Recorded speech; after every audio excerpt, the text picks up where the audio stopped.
So cable splicing installation, soldering basics. And this is a good point to take a break, right? Installation, soldering basics.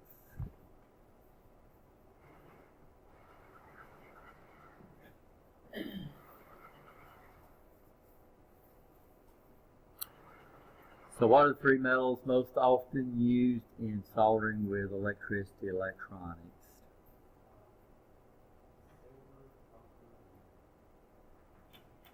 You're looking at the slide. All right. No, copper. We don't use copper. Hardly ever use copper when we're soldering. Very seldom use silver, but it is available to us. Use tin, and lead, and silver. These are the three most popular metals, with tin and lead being the most popular. Anybody know what we use flux for? If you're in welding or anything like that, or especially brazing, you should understand what flux is.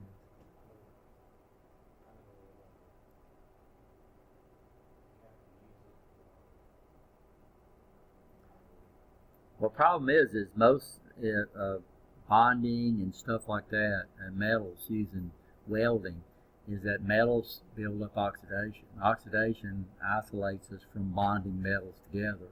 So we got to have something that's corrosive that goes out there and helps try to move the surface oxidation. Some of it, not all of it. You know, if you get too much on there, flux won't do any good. So you see people that weld, that's what they do. They'll scrape it off and grind it off the best they can. But as soon as they expose the bare metal, it starts oxidizing instantly, right? So anytime we weld or stuff like that, I have what they call flux core weld. I buy flux core welding wire from my welder.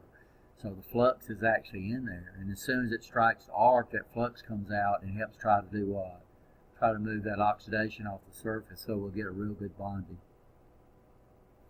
What type of flux? We have two types of fluxes. We have acid core, we have acid flux, and rosin core. We use rosin core for obvious reasons, because acid, number one, is a conductor. That's why we use that. Basically, that's why we have to use acid in our car batteries to get that, but to conduct between those plates, right? You understand? We conduct through the acid. What does the term tinning mean? We'll look at that. What soldering iron wattage rating is most often used to solder in electronics? And then what is the first thing you do each time you pick up a soldering iron? So that's what we're going to look at here. So ETA stands for the Electronic Industries Association. EIA, said ETA. And there's the three metals.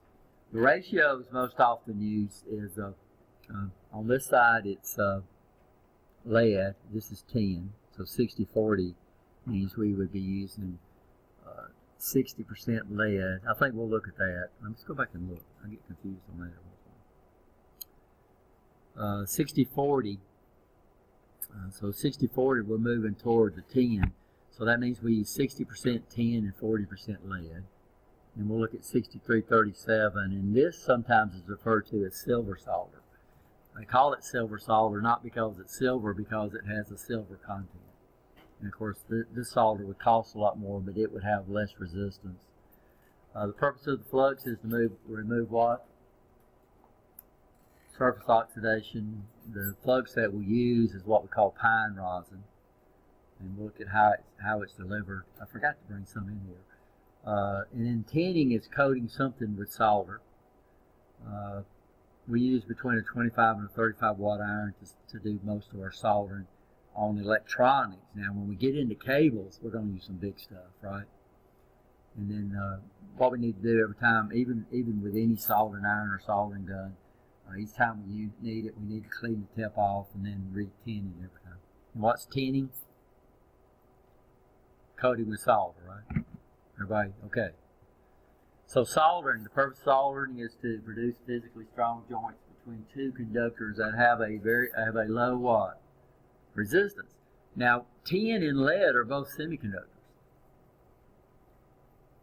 So we don't use tin and lead as a conductor. We use it to combine conductors, right? You understand that?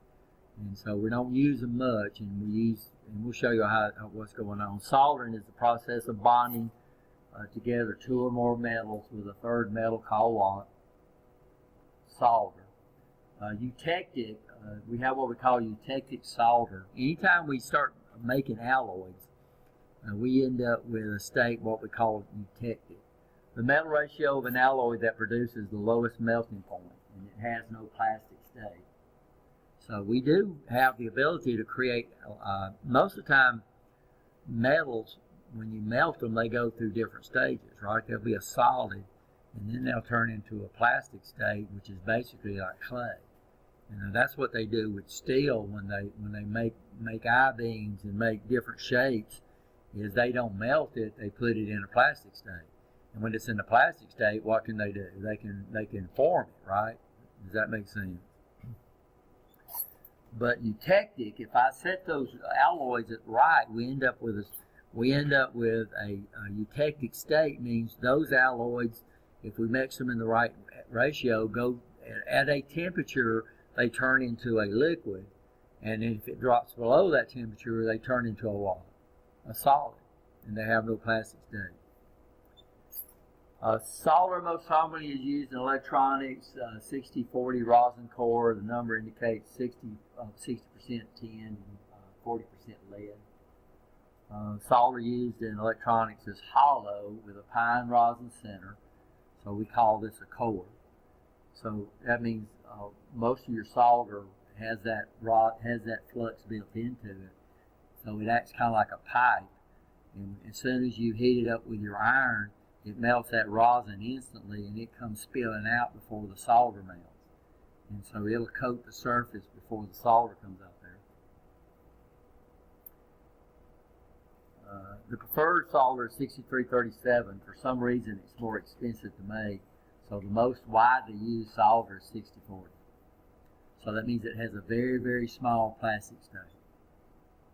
And you have to make sure that you don't allow your devices to move while it's going through that plastic state, or we'll end up what we call a cold solder joint. Are we okay? Pretty straightforward so far, right? Wetting, that wasn't on your list. Wetting is the process of combining the surface molecules of metals being soldered together with the molecules of the solder. And that's what you got to get. To get what we call a good solder joint, you've got to get wetting. And that's the problem with oxidation. It won't stick to the surface of the other metal, and you end up with what we call a cold solder joint. Flux, a chemical that helps remove oxidation from the surface. The flux used in electronics is pine rosin. What's nice about pine rosin is that when you heat it up, it becomes very corrosive, and when it cools down, it becomes inert. And it's an insulator. So acid, when you heat it up, it becomes active. When you cool it down, it's still active, and it'll just sit there and eat stuff up the whole time. And plus, acid is a conductor, right? You understand that? So where do we use acid core flux at? Well, we use it when we do plumbing. We use acid core. So we don't use rosin. We use acid core, acid flux normally when we solder copper pipes together. Slag, these are impurities that rise to the surface of molten metals. So, they had a special vehicle out at U.S. Steel. They called it a slagaway. And what they did on those big old Q-pops, they were really neat. They tilted them, and they had a drain hole on them. And before they tapped it, they tipped it over a little bit and let the slag drain off the top and fall down into a big bucket. And then they had a big old guy come. They called it a slagaway, which was a special vehicle they used to bring the slag out. And they sold that too, to Vulcan Material. So this is a ratio. This came off the internet, I think. It shows you we start combining ratios of lead and tin. So if I put 10% lead and if I put 10% lead, and then I put 90% aluminum, if I put 90%, 10% lead, 90% tin, then it would start melting at 576 degrees. It would turn into a what? Plastic, right? And then when it got down to around a little less than 450 degrees, when it cooled down, it would turn into a solid. Y'all understand that? Now if I keep moving this down, notice the plastic weight starts getting bigger, and then it starts getting smaller until I hit that magic number of 6347. It melts at 361 degrees centigrade, which is pretty hot, right? You understand that? So if you got it above 361 degrees centigrade, it would turn into a what? Liquid. If it got down below 361 degrees centigrade, it would turn into a what? Turn back into a solid. And of course we use 6347, so it's got a very, very, very small plastic state right in here. And this is our main use solder. So we buy solder, we buy 6040. Now, of course, you got to understand it's got this in it. And lead, what's lead? It's toxic. But lead is, unlike other things, is lead, the molecules of lead, when it's solid, the molecules of lead are too big to absorb through your skin. So what that means is lead is safe to handle. You just don't do what? Yeah, you don't ingest it. That's where it gets very dangerous if you get it into your bloodstream by ingesting. Of course, if you got cuts on your hands and stuff like that, you need to cover them up before you handle lead, right? Because that would be an entry way into your body. And it's very, very, very important that you wash your hands real good when you get through handling this. And these dang hand squirters we have all over the walls, those are not washing. I keep telling people they don't take dirt off, it just takes the bacteria out of dirt, right? So you need to go to the restroom when we start playing around with lead, because you're going to have to hold that in your hand, right, to do soldering.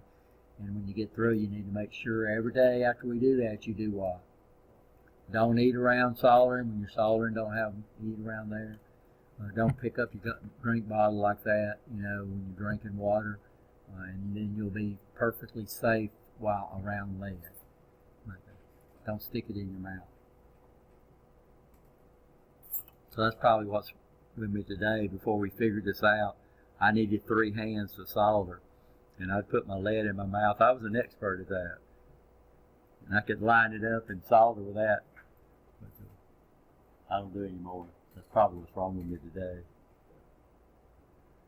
So we're going to use 6040. We're going to use flux, what we call rosin core flux. So what they do is they literally put a tube down through the solder, and they put the flux inside the solder. And it's a paste. It looks like a grease. Anybody that's got into pine rosin knows what that is. We used to find pine trees when we was kids. We used to ride them, the small ones. You get that old sticky stuff all over your hands. And that's basically exactly what this is. But it melts real fast, right? So what happens is when we apply heat to this, the rosin just comes spilling out before the solder gets up to the temperature to melt. It'll come down and wick across or cover your surfaces and help remove surface oxidation. Not all of it, so sometimes you have to clean it. You have to clean it first before you even try to solder. These are different things. We have what we call soldering guns. These things are rated at high wattage. So the one we have is Wheeler, which is probably one of the best soldering guns you can buy. And it's called a soldering gun for obvious reasons. It's got 2 positions on it. The first one would give us 100 watts worth of power. And so you feel it click. And then if you pull it all the way in, that would be 140 watts. This is for some sure enough soldering, right? I understand that. So I wouldn't use this to solder 20 gauge wire. Because usually what happens is you get this thing up against there, it melts your insulation off. So, this is tinning, so you'll notice this is coated with copper. This is coated with solder. So this is tin. In fact, it's tin a little too much. So this is a soldering gun. And then we have soldering irons. They come in different shapes and sizes. So you can buy these. You can buy them anywhere.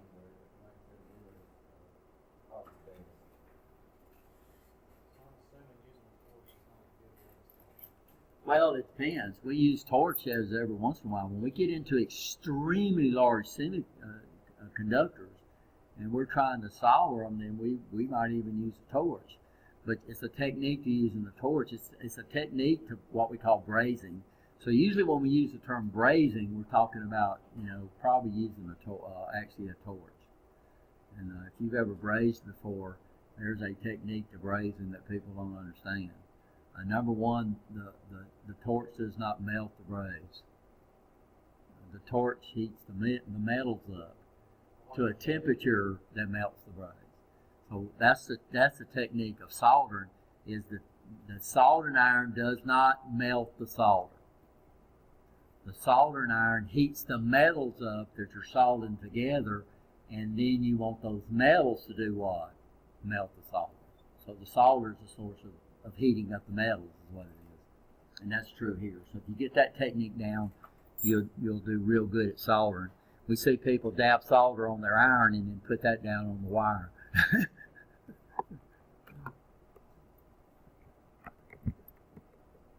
So we'll show y'all some soldered.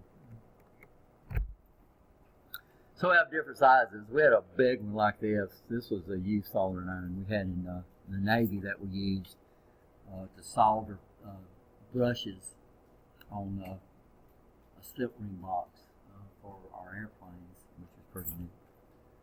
But basically, what we'll be using is what we call a soldering iron. A lot of people call this a soldering pencil, which both of those are correct. So we'll be using this guy right here. And of course, this is the actual tip here. And then this is the heating element. And normally on your battery irons, the heating element is actually replaceable, and the tip is replaceable too. So I can take off this outer shell. I'm gonna have to and then when I take off the outer shell, we could use that to actually put different tips in this iron right here. You need to keep this real tight, by the way, and because this is holding the heating element and the tip together. And of course, over time, it's going to loosen up just because it's metal and it's constantly doing what? Heating up and cooling down, heating up and cooling down, and eventually it'll work loose.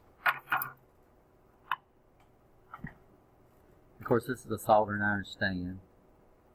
You need one of these because you don't want to lay a soldering iron down, because this guy here's got a side that you handle, you lay it down, and you're reaching for it.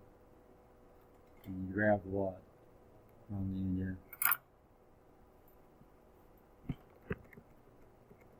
So 351 degrees, good gracious. So if we wanted to convert that, what we would do is wasn't it 351 degrees? I think it was. We'll go back and look real quick. So what degrees Fahrenheit would that be? 61 degrees, excuse me. So that means we're talking about a lot of heat. So 361, first thing I do is I multiply it by 1.8, and then after I do that, I would add 32 to it, and that would be our equivalent degrees in Fahrenheit. Yeah, so we're talking about hot, right? When you cook in an oven, 375, like that. So if you put solder in the oven, it wouldn't melt because you haven't met that temperature. So you got to be really careful about handling that hot end of that thing. Where you put it up against, it'll melt stuff. It's real hot. Most plastics and stuff in insulation, most insulation will melt below a temperature of that. So these are different type of tips, and basically tips are preferred by different people. So I prefer the semi chisel, and all our tips are semi chisel tips, and that's what I prefer. So that's usually what we buy. If you prefer a different tip, then you need to look at a soldering iron. Don't go down. You need to buy a good one. Replaceable tips, because the tips will eventually wear out. Most of our tips are what we call. We started a long time. Used to. The best conductors of metal, the best conductors of electricity are the best conductor of heat. So that means, if you look at some real high quality heat sinks for microprocessors and stuff they're copper. Okay, of course most of them are going to be aluminum. So normally what we do, the tip of the iron would be made out of copper. The problem we have with copper is the flux in the solder would eat the copper up. And flux is active when it's hot, so the flux on the tip of the hot iron would be active all the time, and it would literally eat the copper up. So you're constantly replacing the tips on your iron. It would eat them up. Soldering guns, they would break right at the crease where it goes out to the tip out there. They'd eat up right there all the time. So what they started doing is they started coating them with an extremely thin plating of iron. We call them ironclad tips. Now iron is a good conductor of heat, but it's not the best. But if we use a real thin coating of iron, and then the actual tip itself is copper, then we get a real good heat characteristic, and these guys here will last forever, as long as you don't foul them. As soon as you get a file for these and file them, and you file off that ironclad, then the tip will eat itself up in no time. So that means these ironclad tips, they'll be silver when they're new. You don't file them. You can scrape them, but what we do is you might use a real fine, rich sandpaper to clean them. And the problem is that people buy a new iron and they don't sit there. And when you buy a new iron, you need to sit there and take that solder and keep touching it until it melts and tins that iron the first time. If you let it heat up too much and that iron gets an oxidation on it, you're not going to be able to do it, and you're going to have to really do some nice cleaning so you can actually tin the iron. And we'll talk about why we tin the iron here in a second.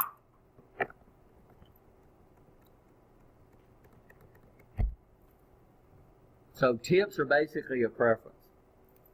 Of course, the more surface area you're working with, the bigger tip needs to be at. So we do have some bigger tipped irons. So this is the correct way of soldering. So first thing we're going to do is we use two techniques to clean the iron off, and what we're doing is trying to get the oxidation off the solder. So first thing we do is we pick up the iron and we clean it off. So when you get a soldering stand, it's going to come with a natural sponge. You don't want to use an artificial sponge because they're made out of plastic and you'll melt. So you take the sponge, you put water on it, and then the first thing you do when you pick it up, you take it up and you clean it off like that. And your tip should turn nice and shiny with the tin. It should be pre-tinned out there. And then the next thing you do is you tin the iron. So you put a little bubble of iron on the tip of the solder. Now the problem we have, and why we do that, is we're trying to transfer heat. And the problem with two surfaces, if I come over here and I have a soldering iron and it's got a metal tip, if I was to blow it up, it would look like that, right? You understand? And the metal I'm trying to solder with looks like this, and they would only be trying to transfer heat right there where those two little things touch. So what we do on our iron is we coat it with solder, we tin it. And then when you touch them together, that tin comes and does what? Fills in that gap right there, and then it allows us to transfer maximum heat between the iron and the metals. We're not soldering yet. All we do is tin the iron. So what do you do? What do you do? What's the first thing you do every time you pick up the iron? And you do it while you're soldering. You pick it up and you clean it off. We have two things. We have the sponge and we have these brass coils right here. Both of them work fine. And that's what we're going to do. And you can see even with this, you can start seeing the tin. Can you see it? So this iron is tin, and that's what we want to do. So if you go out and buy a new soldering iron, what's the first thing you need to do? You need to plug it in. You need to get your solder out. Don't let it get hot. Because if it gets hot and oxidation peels up across that ironclad coating, you are going to really have to work to tin that thing. So sit there and do what? Sit there and keep touching that sucker with solder until it melts solder the first time, and now your tip is set for life. Because it'll always keep that fine coating of tin out there. And then what do you do every time? You pick it up, clean it off. That strips off the oxidation or the slag that's built up on the tip of your iron. And then what do? You put a little dab of solder on there, retin it, and then you touch that dab of solder to the two metals that you're trying to solder together. And this is the biggest problem people have, is they want to melt the solder with the iron. But look what they're doing here. So they pick it up, they do what? Clean it. They touch the iron, then you do what? Which they don't show here. You touch it with a what? A dab of solder. Then you put it down, and that dab of solder, that little bubble, you want it to be right here between these two joints right here. And then you want to solder on the opposite side of your iron. Because if it solders on the opposite side of your iron, then the metals are melting the solder. The metals are hot enough to melt the solder. And what that means is that we'll get what we call wetting. Wetting means that the molecules of the solder binds with the surface molecules of the metals that were melted together, and we get a good joint. If we come over here and try to solder on this side, then all we're proving is the iron's hot enough, and it might work, it might solder, but we're not guaranteed a good joint, right? You understand? Everybody understand that? And sometimes you might get in here and you touch on this side and it's not hot enough, and what we'll do is we'll come on this side and just put a little dab of solder right there and let it flow, but we always end up soldering where? The opposite side of the iron. If you ever done any brazing, people will put their braze up there and they try to melt the braze with the torch, and that's not what you're supposed to do. You're supposed to heat the metals up and move the torch away and let the metals melt the braze. How long do you like hold until the solder bleeds? If it looks like it's until that solder runs out, and it will literally come out and just coat that surface. It's really pretty. It'll spill out there and coat those surfaces. As soon as it does that, the iron comes off. If you hold it on there and you touch it and it don't solder instantly, what you need to do is something's going wrong with your tin. You'll come in here real fast and touch it right there, and then if it still doesn't solder, you need to take your iron off. So we're talking about maybe 2-3 seconds. Don't take very long. Now the problem why we don't want to, and originally what they did is they said, okay, when you solder on circuit boards, you need to use a wire. We were using like 15-watt irons, and they were so dang scared of burning stuff up that we used what we called heat sinks. These were little metal clips that we would clip onto electronic devices to sink the heat away so they wouldn't get up into the transistors. And we ended up burning up more stuff than we did because you had to leave the dang iron on there so long. So this is why they upped it to 35 watts. So now what we're doing is it heats up real fast, and you can do the solder and get everything away before the heat has a time to get up into your transistors and stuff. So yeah, we do it on printed circuit boards now. A 35 watt iron is what I use. 25 would probably be the minimum, but the smaller the wattage iron, it's going to take a little longer to heat those things up. And if it takes longer to heat it up, it's going to give it more time for the heat to do what? To sink away from the joint. So good question. How long? It's a technique that you learn. It's just like brazing. It's just like welding. You know, some people can weld, some people can't because they just don't have that technique down. But you'll see a lot of people solder. I've seen it on videos all the time where they'll come up here and they'll dab the solder here, and then they take that solder and push it down, and that's the way they try to solder. And that's not what we want to do. To ensure a good joint, what we need to do is we need to make sure that we finish soldering away from the iron. And that way we know the metals actually melt the iron, if they're the right metals. Now, we can't solder everything. There's certain metals that don't accept this solder, like stainless steel. We can't solder stainless steel. You could sit there all day long with stainless steel, and you could actually get it hot enough so it would melt and it would just bubble up on the stainless steel, and when it cooled down, you could dump it off there. Aluminum doesn't solder well. Anybody that's welded, you have to have special wire and stuff to weld aluminum. So, but the metals that we're dealing with get along real well. So, copper, tin, right? These are the two main metals we use out there, and they work great with solder. Solder binds with copper real good, and gold too, by the way. So go and solder your gold wedding band and see what your wife thinks. So no, we can't solder everything with this combination of solders, but we're doing this for electronics. So good question. What we're looking for, by the way, is we're looking for this, what we call a fillet. So when we solder stuff like this, we're looking for this little volcano type thing. And what we want to do is we want to actually be able to see that hump that the conductor makes. So a lot of people over solder, and the problem with that is that we can see wetting here. We can actually see where it actually bonds with the solder eye. We can see where it bonds with the eye. If you cover this thing up with solder, we don't know we got a good joint, and that happens all the time. Where people don't get the wire hot enough, they get this hot enough, and what happens is the solder goes over that. But if you look, there's actually a little ring around your wire.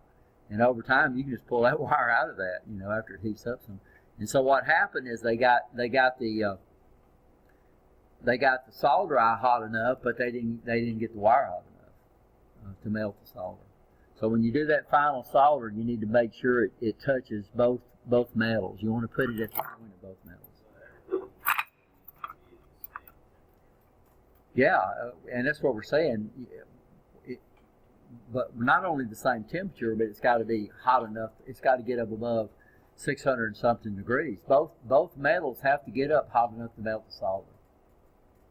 So the iron is a lot hotter than that, by the way. The iron is going to be around 900 degrees because it's got to exceed what solder does, right? You understand that? So our iron is not going to hit exactly 600, 600 whatever degrees that was Fahrenheit. So this is what we're looking at. This is what we're looking for right here. If I'm doing one where the wire comes out, we're looking for this fillet right here, and we can actually see it looks like a what? It looks like a volcano. Kind of dilts in, has a little concave there, comes down, and you can actually see it actually bond with all the metals. If you come up here and cover that thing up, if you put too much solder and you cover that thing up, and what's going to happen is it'll come up and do something like this. So it won't go out on the printed circuit board, it'll go out and do something like this. Well, the problem is I can't tell if it's what. I mean, it might be a perfectly electrically, but I can't tell. And if we can't tell it's a good joint, we assume it's what? Bad. But when I can see this, where I can actually come up here and see where this thing here is bonding with my lead, and I can see where it's bonding with the eye, then I'm okay. So when we solder two wires together, I still want to see the strands. I don't want to see the metal. I want to see the humps of the strands. And if I can see those humps for the strands, and I can see this wetting where the molecules bind, then I know I have a good joint. If I clog too much solder on there, it doesn't mean it's good, but I can't what? I can't tell if it's good, right? Everybody understand? Oh, I wish I needed to, I'm going to try to go get some of those pictures that we teach. Let me see if I can find them. Where we do a soldering class. If you take the troubleshooting course, which is we put it back as the requirement of the new degree, but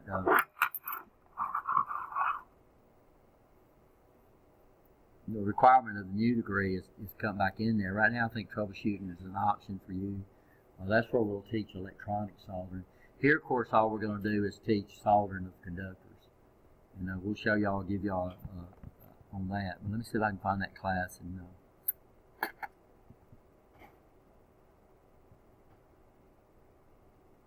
And I should bring some of these slides into here, because so we did soldering. And we come up here, we teach it, and then we say, okay, now y'all do this, and then we get what we get, right? Now there should be some in this class too.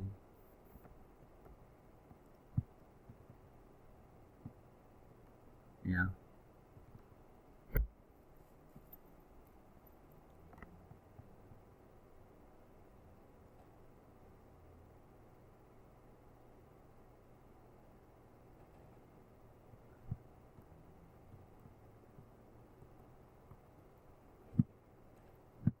let me show you. These are actually soldering, so this should be put in this class. I'm gonna move it over there.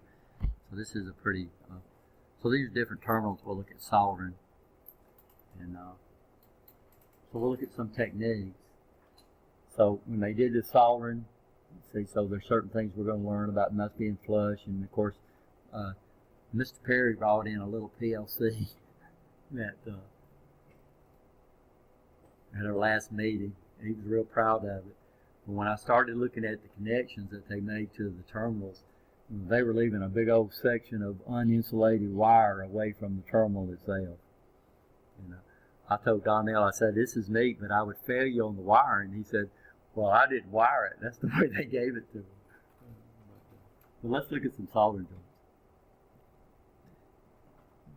These look okay. I'm looking for bad joints. But notice when we come up here, this is a really good joint. I don't know if y'all can see it or not, but see what we're talking about? We can actually see the bonding between the wire and these terminals, which is pretty neat. We'll look at these. Of course, this is too much solder. See, they got it bubbled up right here. That's awful. Can y'all see this one? First of all, they let this is a stranded wire, and they let it bird cage out. It's all over the place, and they use way too much solder. Can you see the way the solder's bumped up on there? And plus, it's not even supposed to go there. Now, this is what we call a cup pin, and the actual wire is supposed to go in the cup right here. So that's why I say I have no comment. This is a good job. So I don't know if you can see this or not, but can you actually see the strands down in the solder? And can you see it's got this fillet, so we can actually see the bonding of the solder with the conductor? Good job. This is a good job too. So here's the conductor right here, and you can actually see the watt. You can actually still see you can't see the conductors themselves, but you can see the humps of the conductor. And then we can actually see the fillet down here on this. And this is within 2 wire diameters, and we'll look at that too. Good job.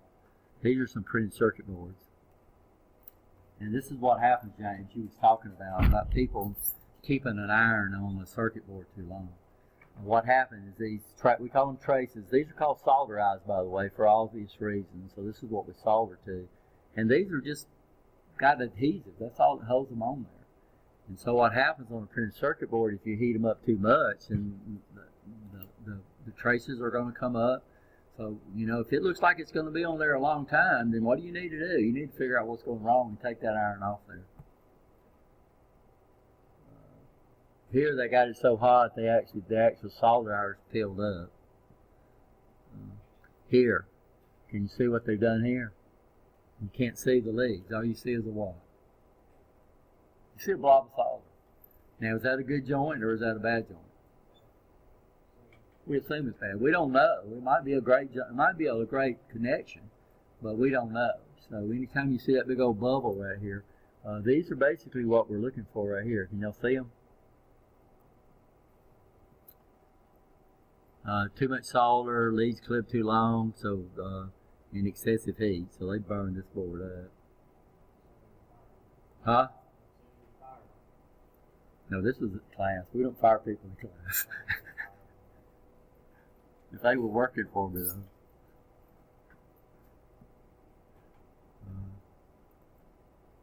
Yeah, good or bad, we don't know. Can you see these?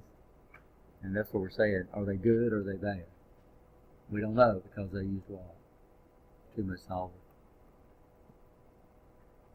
Here they actually we call these solder bridges. Can you see where they actually got a blob of solder running between the traces?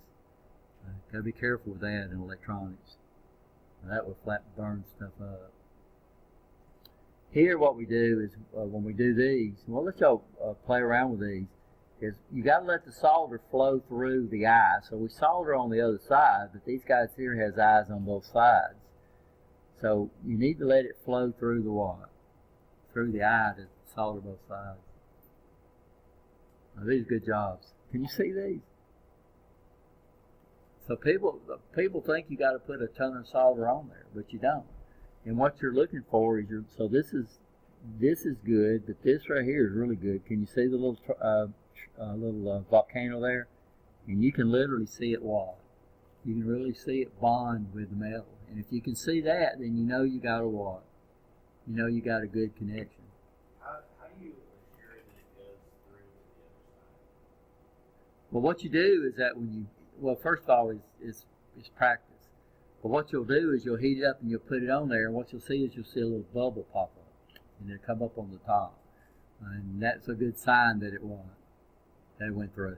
What you'd do is you'd flip it over and you'd verify it. If it did come through, then you would just do what? You'd go back and heat that joint up. Solder is a unique metal.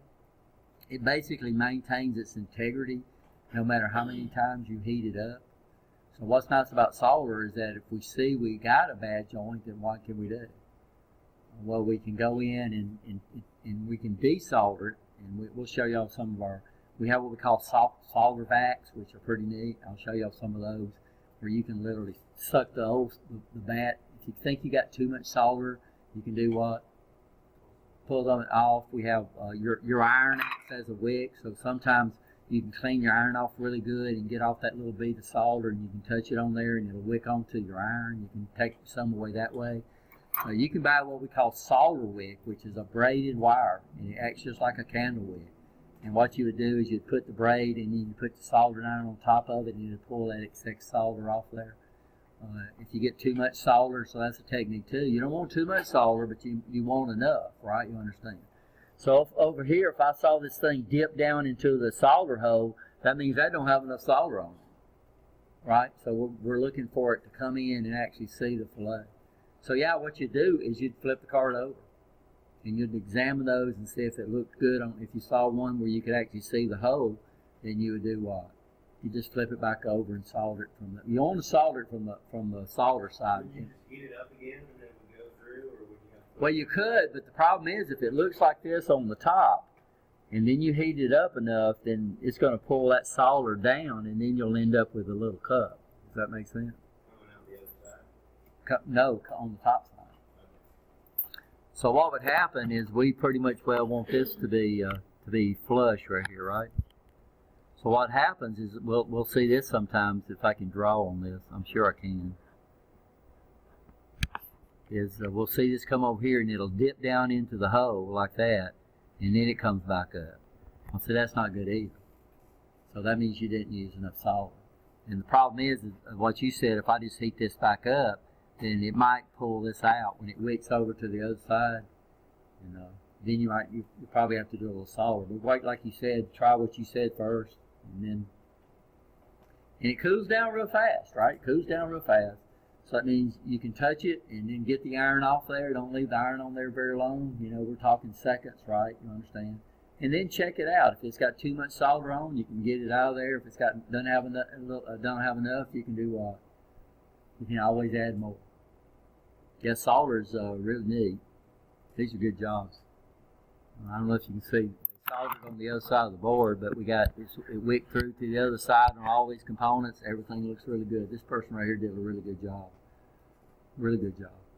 And our ultimate goal is to make it look. This little dot right here. That something was wrong right there. That's the way I graded these things. So there was a problem with this one somehow. I can't see it. It's not zoomed in much. And then something was wrong with that guy right there. So that's a really, really good job. And this is the big thing. It says the components being soldered. It don't say might be. It says what? Must be made hot enough to melt the solder. And the iron only provides the water. So the iron heats the metals up, and the metals are actually soldering themselves. And then you must be clean and re-tinned each time. And you'll even have to do it while you're soldering. If you leave, you'll see the oxidation build up on the solder. So if you see this thing start getting a gray coating on it, then what do? Just take your cleaner, clean it off, or wipe it on your sponge, clean it off again. So what you're trying to do is you're trying to keep a nice little tin, this nice shiny surface out here.